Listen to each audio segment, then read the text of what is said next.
बोले ये तीन अत्यंत दुर्लभ बातें हैं और ये जिसको प्राप्त हो गई हैं उसका जीवन सफल हो गया। क्या? पहले तो मनुष्यत्व, केवल मनुष्य शरीर मिल जाना ही नहीं इसमें है, मनुष्यत्व आ जाए। मनुष्य का आचरण कैसा? मनुष्य रूपेण मृगाश्चरंती या राक्षसाश्चरंती, ऐसा नहीं। मनुष्य तो शरीर धारण किए हुए हैं मनुष्य का, पर राक्षस हैं। राक्षसों के जो आचरण है वो उनमें है, वो मनुष्यत्व भी नहीं धारण किए हुए हैं। देखो कैसे कैसे घोर स्वभाव, पशुवत स्वभाव, कहीं भी कोई दैवी आचरण नहीं, कोई भगवद आचरण नहीं। तो मनुष्यत्व, समाज जिसको आदर की दृष्टि से देखता उसे मनुष्यत्व कहते हैं।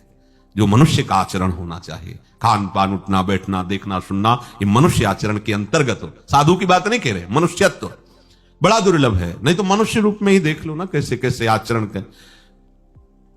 मुमुक्षत्व, मनुष्य शरीर मिलकर के मैं अब मुक्त होना चाहता हूं, संसार में नहीं, उससे संसार भयावह लगने लगा।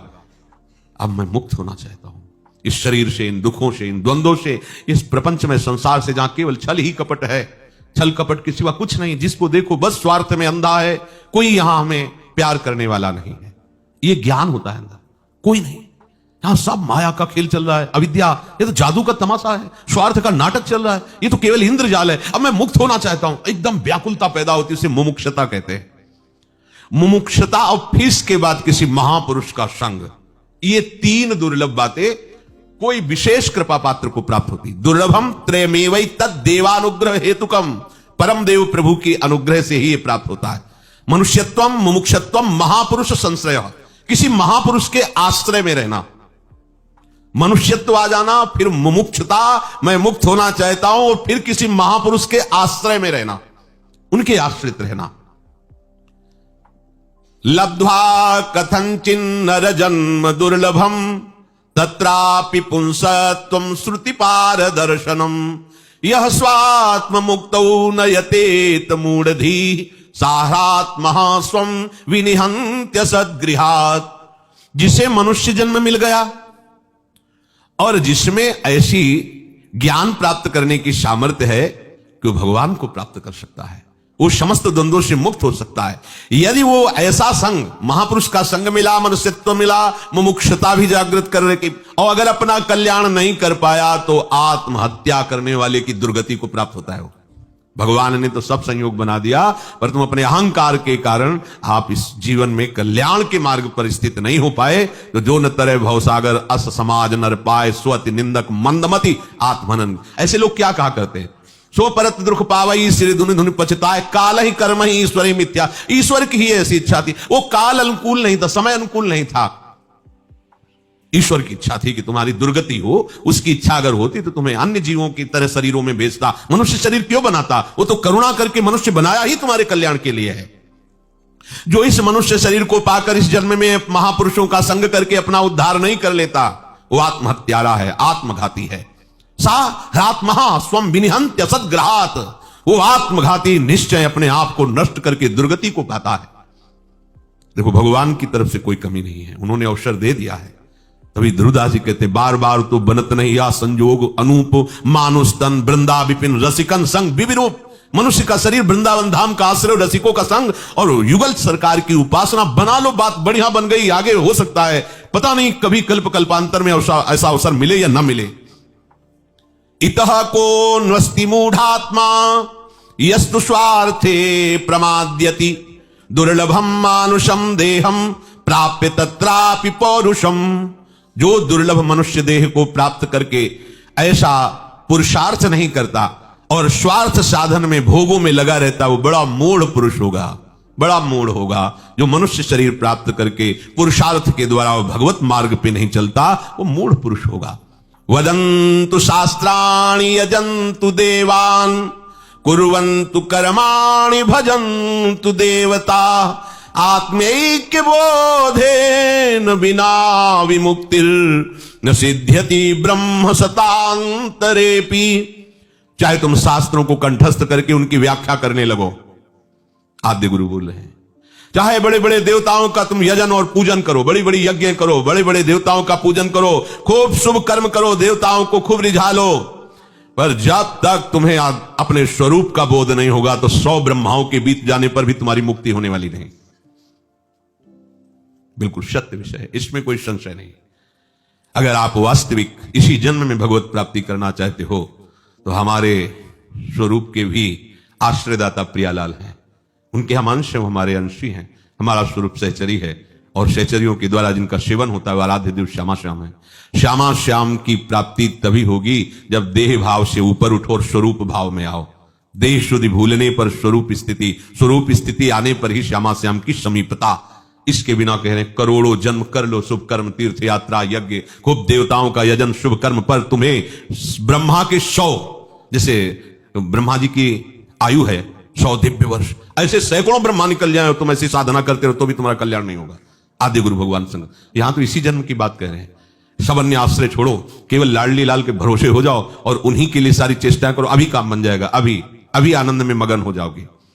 अमृतत्वस्य नासास्ति वित्ते नेते वही श्रुति ब्रवीति कर्मणो मुक्ते रहे तो त्वम स्फुटम यतः। खूब धन कमा लो, चाहे जितना जमा कर लो, ये तुम्हें मोक्ष थोड़ी प्रदान कर देगा, अमृत पद थोड़ी प्रदान कर देगा। अरे भाई मेरी बात समझो, मनुष्य शरीर अमृत पद की प्राप्ति के लिए मिला है। इस व्यर्थ चेष्टा में मत फंसो कि हम इतना करोड़ों धन कमा ले, इतना बैंक में 4 रोटी दाल सब्जी यही पाओगे, 3.5 हाथ की भूमि में सोओगे और जितने दिन आयु उतने दिन इसमें रहोगे, इसके बाद चले जाना है। बैंक बैलेंस किस काम में आएगा?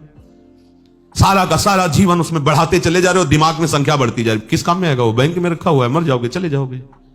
ये अमृत पद थोड़ी प्रदान कर देगा। अमृत पद तो राधा राधा राधा परम धन राधा नाम आधार, ये राधा नाम सुधारसम, ये अमृत रस है, ये अमृत पद है, इसको इकट्ठा करो। इसलिए अतो विमुक्त्यै प्रयतेत विद्वान संन्यस्त बाह्यार्थ सुख स्पृहासन संतम महंतम समुपेत देशिकम तेनोपदिष्टार्थ समाहितात्मा। इसलिए विवेकवान को चाहिए कि संपूर्ण भोगों का संग त्याग करके किसी संत शिरोमणि गुरुदेव का आश्रय लो और उनके उपदेश किए हुए उपासना में समाहित होकर प्रयासरत हो जाओ। आदि गुरु भगवान शंकराचार्य जी कह रहे, वही विद्वान वही विवेकी है जो संपूर्ण भोगों का संग त्याग करके सदगुरुदेव उनके चरणों का आश्रय लेकर उनके उपदेश के अनुसार पूरी सामर्थ्य लगाओ और जैसा वो आज्ञा करे वैसा चल दो, तो तुम उस पद को प्राप्त हो जाओगे जिसके लिए मनुष्य शरीर मिला है।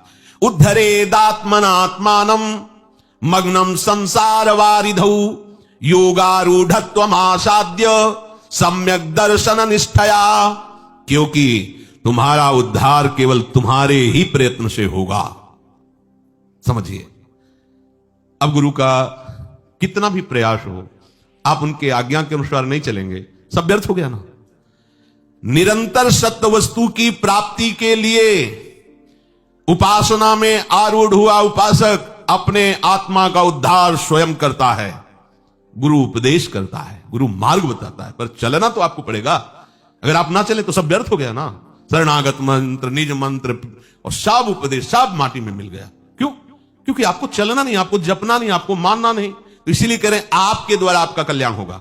उपदेश दिए जा रहे हैं, मंत्र दिए जा रहे हैं, मार्ग बताया जा रहा है, पर आप स्वीकार ना करो तो आप अपना उद्धार स्वयं नहीं कर रहे हैं। आपने स्वीकार कर लिया तो आपके द्वारा ही आपका उद्धार हुआ। अगर आप ना चाहें तो आपका कोई उद्धार नहीं कर सकता। जैसे अभी तक भगवान के कितने अवतार हुए, आपका उद्धार नहीं हुआ क्योंकि आपने चाह नहीं की। और आज चाह कर लो तो आज से ही आप मुक्त होना शुरू हो गए। जिन जिन विषयों को छोड़ते जा रहे हैं, जिन जिन संबंधों को छोड़ते जा रहे हैं, आप मुक्त होते जा रहे हैं। चित्तस्य शुद्धये कर्म न तो वस्तुपलब्धये वस्तु सिद्धिर विचारेण न किंचित कर्म कोटि भी। जैसे पीछे सत्संग में वर्णन किया गया कि कर्मों से केवल भगवत प्राप्ति नहीं होती, कर्म योग से होती है। केवल कर्मों से नहीं होती, कर्म तो सब कर रहे हैं, पर कर्म योग कोई बिरला कहता है, जिससे पीछे चर्चा हुई। तो कह रहे हैं कर्म योग जब किया जाता है तो चित्त शुद्ध होता है, पर उसमें तत्व ज्ञान होता है विचार से, शरीर नहीं, ये भोग नहीं, ये मेरा विषय नहीं। अब इसे अगर स्वीकार करते रहो कि मैं शरीर में भोग, तो आप कर्म करते रहो, जन्म जन्म व्यतीत होते चले जाएंगे। आपको स्वीकार करना होगा, जो चीज जान रहे हो उसके आगे कदम बढ़ाओ। करोड़ों कर्मों से भी तुम्हें मोक्ष पद नहीं मिलेगा, जिसे कहे तो करोड़ों कर्मों से भी तुम्हें भगवत प्राप्ति होने वाली नहीं। कब? जब तक वो सारे कर्म भगवद अर्पित नहीं कर दोगे, दूसरों के सुख के लिए नहीं करोगे। जहां तुम अपने लिए अपने कर्ता भाव से करोगे तो तुम्हें यहां से ब्रह्मलोक तक दौड़ भाग करनी पड़ेगी, भगवत प्राप्ति नहीं होगी। रोज सत्संग में सुनते हो अपने लिए अब कर्म नहीं है, क्योंकि अपने तो श्री जी है ना। अब अपने शरीर को मानकर कर्म नहीं करने, अब जो भी करना श्री जी के लिए, परिवार पोषण, व्यापार, नौकरी, सब आराध्य देव की प्रसन्नता। नाथ सकल संपदा तुम्हारी, मैं सेवक समेत सुत नारी। ये गृहस्थ और विरक्त मन वचन कर्म से स्थूल सूक्ष्म कारण तीनों को भगवत समर्पित कर अभी अभी काम बन गया। भली भांति विचार करो, जो हम कह रहे हैं उसको ऐसे समझो। आद्य गुरु भगवान शंकराचार्य, कोई तर्क कर सकता है कि करोड़ों कर्मों से क्यों भगवत प्राप्ति नहीं होगी, क्यों तत्व ज्ञान नहीं होगा? तो कह रहे हैं कि जैसे दूर पड़ा हुआ सर्प दिखाई दे रहा है वो रस्सी। अब तुम करो जादू टोना मंत्र, बुलाओ सब झाड़ फूंक करने वाले को, वो है रस्सी दूर से दिखाए, और आपको भ्रम हो गया सर्प है। अब बुलाओ झाड़ फूंक और सब सपेरा और दुनिया के सब बुला डालो, और वहां नजदीक ना पहुंचो, दूर से खूब मंत्र चलाओ, तो क्या तुम मुक्त हो जाओगे क्या उस सर्प भय से? कैसे होगा? नजदीक पहुंचो और अपनी आंख से देखो कि सर्प नहीं, ये रस्सी है। अब किसी क्रिया की जरूरत नहीं है, देख लिया ना तुमने, बस। तो ये कह रहे हैं तुम अपने स्वरूप को पहचानो। तुम स्थूल शरीर नहीं हो, तुम सूक्ष्म शरीर नहीं हो, तुम कारण शरीर नहीं हो, तुम्हारा कोई नहीं है, ये भ्रम है, स्वप्न है, वो रस्सी है, सांप नहीं है। ऐसे तुम समझो, तुम भगवत अंश हो, भगवत स्वरूप हो। ये क्रियाओं से नहीं होगा, तुम्हारे समझने से होगा। और ये समझ ठीक तभी होगी जब किसी महापुरुष का आश्रय लेकर उपासना मार्ग में आरूढ़ होगे। वासना जनित कर्मों का त्याग करके जब उपासना करोगे तो चित्त शुद्ध होगा। शुद्ध चित्त में प्रकाश में, जैसे रस्सी में सांप का भ्रम था तो रस्सी दिखाई दे गई, ऐसे ही जब चित्त शुद्ध होता है तो उसमें परमात्मा स्वरूप का अनुभव होता है। इसलिए आदि गुरु भगवान शंकराचार्य जी कह रहे कि मोक्ष कारण सामग्र्याम भक्तिरेव गरीयसी।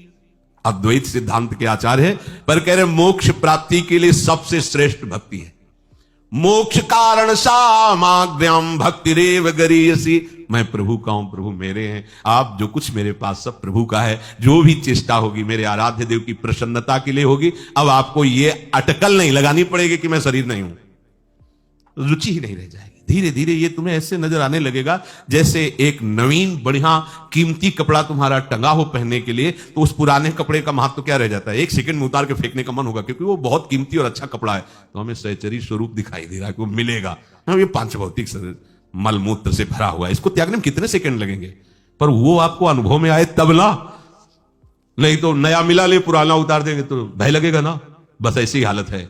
अगर आपको श्री जी के चरणों की प्रियता से ये बात समझ में आने लगे कि मुझे श्री जी के पास जाना है, अब तो मुझे वो भावदेह की प्राप्ति होगी आचार्य कृपा से, गुरु कृपा, इससे बिल्कुल राग खत्म हो जाएगा। तुम्हें अटकल नहीं लगानी पड़ेगी वेदांत की। व्यास सुवन प्रसाद देह मानसी गढ़े चित्त, बड़ा आनंद में। तो अपने आराध्य देव के चरणों में समर्पित चित्त वृत्ति ही समस्त साधना का फल है। चाहे वो ज्ञान से हो, चाहे वो कर्म योग से हो, चाहे भक्ति योग से, इनमें भी स्वयं ज्ञान का स्वरूप है आचार्य चरण। और कह रहे मोक्ष कारण सामग्र्याम भक्तिरेव गरीयसी।